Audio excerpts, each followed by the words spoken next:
Olá, meu nome é Júlio César Campagnolo e estamos na segunda aula da teoria do alvo.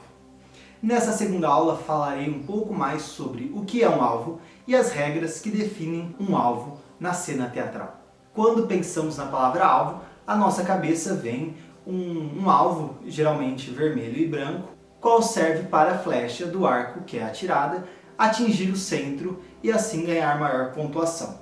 Porém, o alvo, para o Declan Donnellan e para o nosso conceito de reação, ele não é uma meta, não é um objetivo a ser alcançado, não é uma intenção e nem uma motivação. A motivação, ela surge do alvo, ela não é o alvo. E nesse caso, a motivação é uma forma de explicar o porquê fazemos as coisas. Na teoria do alvo, o ator não consegue fazer nada sem um alvo. O ator não cria, ele reage. Ou seja, não podemos atuar eu morro apenas por morrer. Nós temos que responder aos estímulos externos. No caso da morte, o ator não vai atuar eu morro. O ator irá atuar eu luto contra a morte. Eu luto pela vida. Ou seja, não é de dentro, e sim de fora do ator. Então, se eu perguntar para você o que você almoçou ontem, provavelmente seus olhos vão revirar, tentando achar a imagem específica do almoço anterior. E enquanto a gente não acha essa imagem específica, nossos olhos ficam revirando, tentando encontrar essa imagem no espaço-tempo. Assim como o ator não consegue atuar de forma genérica, o eu morro, ele precisa ter um impulso externo. Nós, na vida real, também precisamos desse impulso externo. Ou seja, estou procurando imagem. Eu só vou conseguir falar eu almocei arroz, feijão, bife, fritas, se eu conseguir ver a imagem específica do almoço anterior. Os olhos vão tentar encontrar esta imagem específica desta recordação ou deste pensamento. Para nós atores, isso é chamado de alvo. Então, começando pelas regras do alvo, sempre existe um alvo. Este alvo ele irá existir no espaço e no tempo, seja uma lembrança, algo imaginário, ou um objeto de cena, uma cadeira, por exemplo, um objeto real. Nós nunca poderemos fazer alguma coisa sem primeiro saber em que direção estamos fazendo, a que propósito esta reação existe. Independente se o alvo é real ou imaginário, essa regra é fundamental. O alvo tem que existir. Um exemplo é o ator que está podando um crisântemo quando entra o vigário. Fase 1. Bom dia, vigário. O ator olha para o vigário. Na fase 2, o ator volta a olhar para o seu crisântemo. Na fase 3, enquanto olha para o seu crisântemo, o ator se dá conta de que o vigário não estava usando calças. Fase 4, o ator olha espantado para o vigário de novo. Podemos dizer que nessa cena tem 3 alvos.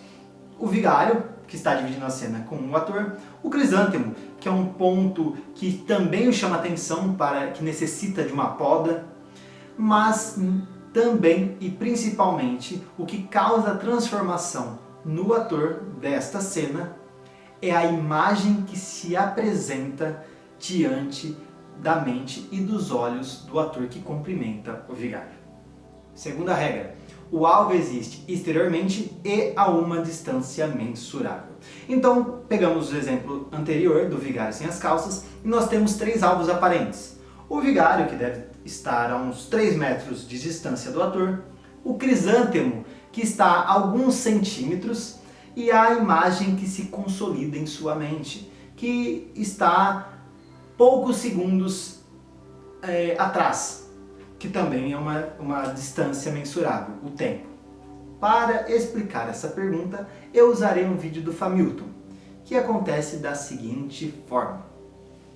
Um motorista está dirigindo o seu carro, em algum momento ele sente fome. Só que a fome não está nele, a fome é exteriorizada, ela está ao seu lado. E ela, como alvo nesse sentido, faz ações para o ator.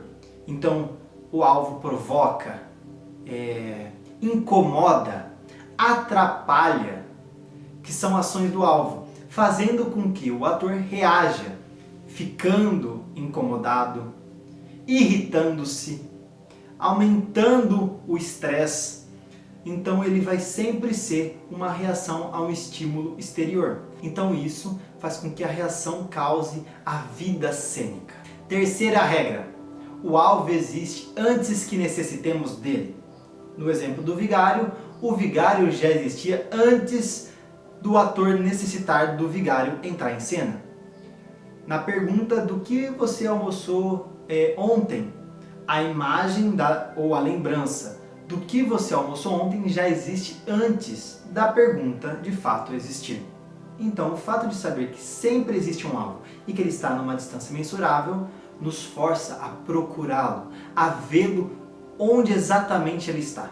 E assim como o exemplo da lembrança, que a gente só consegue responder a pergunta após ver a lembrança exata na nossa mente, a mesma coisa irá acontecer com o ator.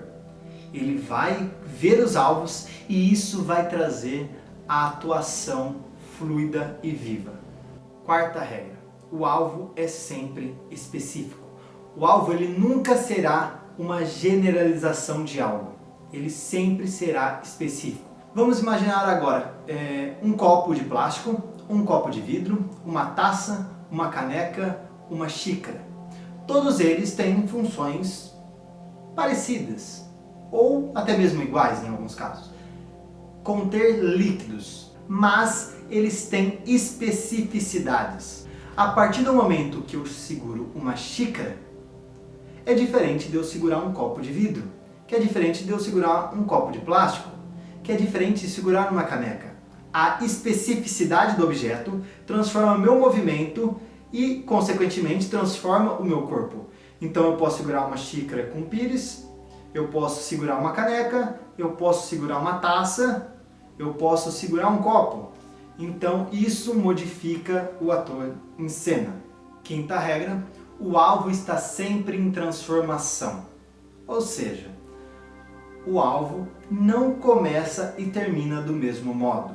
Assim como os personagens dentro de uma história e até mesmo o enredo da história. Ela se transforma. Vamos pegar o exemplo da xícara. Vamos supor que eu tenho uma xícara e um pires e dentro dessa xícara tem chá. O aroma, que é uma ação desse chá, ele está me provocando. O aroma do chá faz com que eu sinta a vontade de saboreá-lo. E aí eu começo uma reação de saboreá-lo.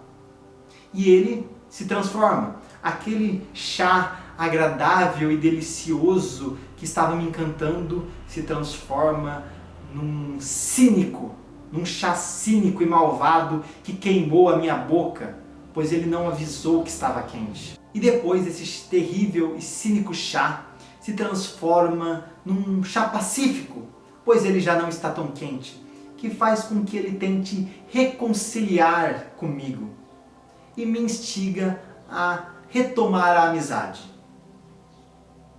E eu tomo. Este alvo chá se transformou de várias formas e essas transformações faz com que a reação seja apropriada e faz com que aquele momento seja repleto de vida cênica. E a sexta regra: o alvo é sempre ativo, ou seja, como nós reagimos, o alvo é quem faz as ações e ele está sempre provocando, causando novas ações, pois se ele está sempre em transformação, ele está sempre fazendo algo novo. Então aquela xícara que começou encantando-me, a partir do momento que ela me transformou num adorador de chá, ela se transformou num mentiroso implacável, que fez com que eu me sentisse frustrado. Logo depois, ela se transformou num chá pacífico, amigável, que fez com que eu tomasse sem medo de me queimar novamente. Ele está sempre provocando uma nova reação, ou seja, o alvo está sempre ativo. Sabemos que o alvo é alguma coisa específica, presente no espaço, exterior a nós, em uma distância mensurável, que é sempre ativo e está sempre em transformação. E assim termina esta segunda aula sobre o que é um alvo.